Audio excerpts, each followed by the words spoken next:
Hello दोस्तों, this is Sachin Bansal from Eduflix और आज हम लोग पढ़ने वाले हैं लेजिस्लेचर का एक बहुत ही इंपॉर्टेंट टॉपिक जिसका नाम है functions of Parliament of India. जी हाँ, हमारे देश की संसद क्या क्या काम करती है इस चैप्टर के अंदर हम ये पढ़ने वाले हैं। ये टॉपिक जो है 11th क्लास के लिए काफ़ी इंपॉर्टेंट है। इसके अलावा जो भी बच्चे पॉलिटिकल साइंस से रिलेट करते हैं, ग्रेजुएशन वाले, मास्टर्स वाले, वो सब इस टॉपिक को पढ़ सकते हैं। तो आइए शुरू करते हैं। सबसे पहले तो भाई फंक्शंस ऑफ पार्लियामेंट में सबसे पहला फंक्शन जो पार्लियामेंट का होता है वो आप और मैं हर कोई जानता है, वो होता है कानून को बनाना।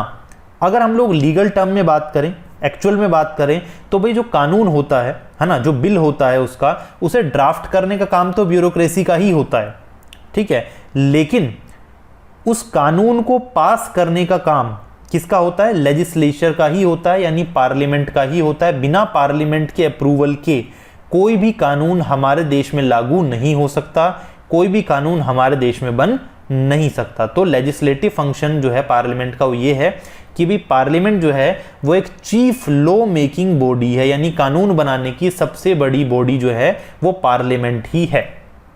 इसके बाद अगर हम लोग बात करें तो सेकंड फंक्शन जो है वो है control of executive and ensuring it's accountability. जो एग्जीक्यूटिव है उसे कंट्रोल करने का काम भी पार्लियामेंट करती है। अब आप लोग कहोगे सर कैसे करती है पार्लियामेंट एग्जीक्यूटिव को कंट्रोल? तो एग्जीक्यूटिव कौन होते हैं? जो प्रधानमंत्री हैं, जो काउंसिल ऑफ मिनिस्टर हैं, वो एग्जीक्यूटिव ही तो है। और उन एग्जीक्यूटिव से सवाल करना पार्लियामेंट का ही काम है। पार्लियामेंट के अंदर क्वेश्चन आवर होता है, पार्लियामेंट में 0 आवर होता है। उस क्वेश्चन आवर के जरिए, उस 0 आवर के जरिए जो पार्लियामेंट है वो एग्जीक्यूटिव के ऊपर कमांड करती है, एग्जीक्यूटिव के ऊपर कंट्रोल करती है और उससे पूछती है कि भाई ये काम क्यों नहीं हुआ, ये काम इतना क्यों पड़ा हुआ है पेंडिंग। इन सब चीजों से जो एग्जीक्यूटिव है उसके ऊपर कंट्रोल लाया जाता है और उसकी अकाउंटेबिलिटी को एंश्योर किया जाता है। चलिए थर्ड पॉइंट की तरफ आगे बढ़ते हैं। थर्ड पॉइंट है भाई फाइनेंशियल फंक्शन, यानी कि पार्लियामेंट जो है उसके पास पैसे का भी हिसाब किताब है। यानी अगर हमारे देश की गवर्नमेंट जो है वो चाहे कि हम अपनी मर्जी से बजट को कहीं भी खर्च कर दें तो ऐसा नहीं हो सकता। हमारे देश की पार्लियामेंट को बताए बिना गवर्नमेंट 1 रुपया भी इधर से उधर नहीं कर सकती। और ऐसा क्यों है? ताकि जो गवर्नमेंट है वो किसी तरह का मिसस्पेंड ना करे पैसों को, किसी भी तरह के ओवर स्पेंडिंग ना करे पैसों पे। तो जो लेजिस्लेचर है यानी कि जो पार्लियामेंट है वो हर चीज का हिसाब रखती है, एक एक पैसे का हिसाब वो रखती है कि गवर्नमेंट के पास कितना पैसा आ रहा है और गवर्नमेंट कितना पैसा खर्च कर रही है।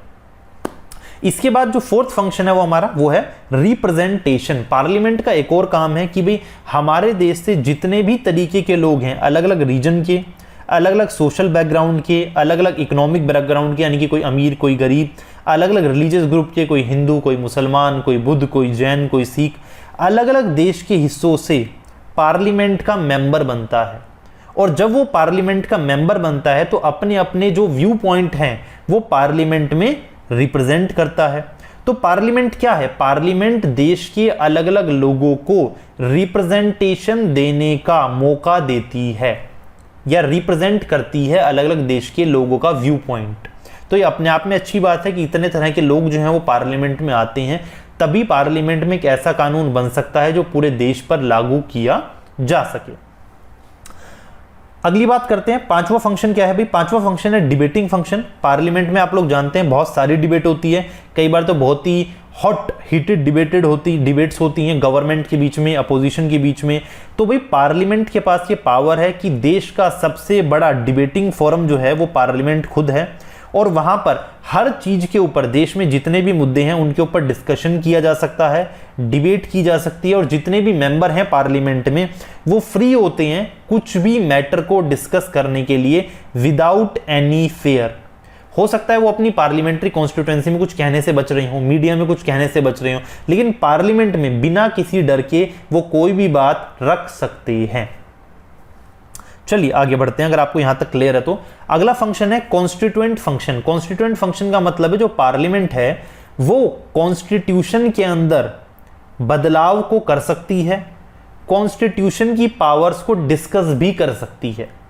राइट, आप लोग जानते होंगे कॉन्स्टिट्यूशन में अमेंडमेंट करने के लिए पार्लियामेंट के अंदर स्पेशल मेजॉरिटी होनी चाहिए, यानी जो पार्लियामेंट है उसके पास ये पावर है कि वो कॉन्स्टिट्यूशन में बदलाव कर सके और उस पर डिस्कस कर सके।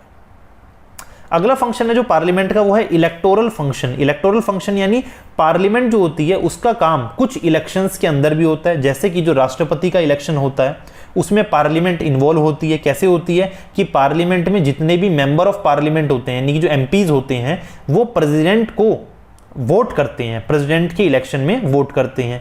इसके अलावा जो वाइस प्रेसिडेंट का इलेक्शन होता है उसके अंदर भी पार्लियामेंट का रोल होता है, कि पार्लियामेंट के जो एमपीज होते हैं वो वाइस प्रेसिडेंट के लिए इलेक्शन में वोट डालते हैं, राइट। तो इस तरह से जो हमारी पार्लियामेंट है उसके अपनी इलेक्टोरल फंक्शन भी होते हैं।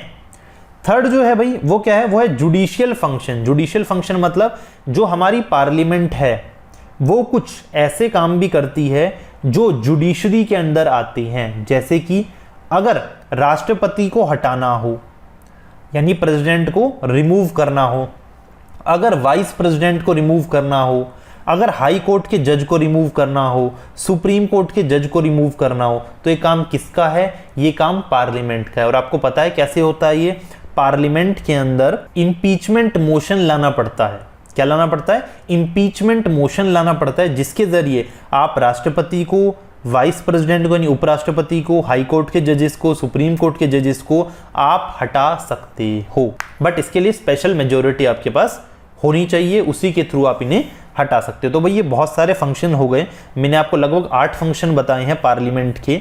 अगर ये क्वेश्चन आपका 6 नंबर में आता है फॉर 11th क्लास तो आप लोग इसमें 6 से 7 पॉइंट लिख सकते हैं और आपका काम अच्छे से बन जाएगा। इसके अलावा जो बच्चे इसे यूपीएससी के लिए पढ़ रहे हैं या बाकी एग्जाम्स के लिए पढ़ रहे हैं तो इसको पूरा का पूरा पढ़िए, आपको सारे के सारे फंक्शन पार्लियामेंट के पता होने चाहिए। तो आई होप भाई आप लोगों को वीडियो अच्छी लगी होगी और आपको सारी बातें समझ में आ गई होंगी। फिर भी आपका कोई डाउट है तो आप लोग प्लीज कमेंट सेक्शन में मुझे बताएं, मैं उस डाउट को पूरी तरह से क्लियर करने की कोशिश करूंगा। So thank you very much for watching this video. This was Sachin Bansal signing off.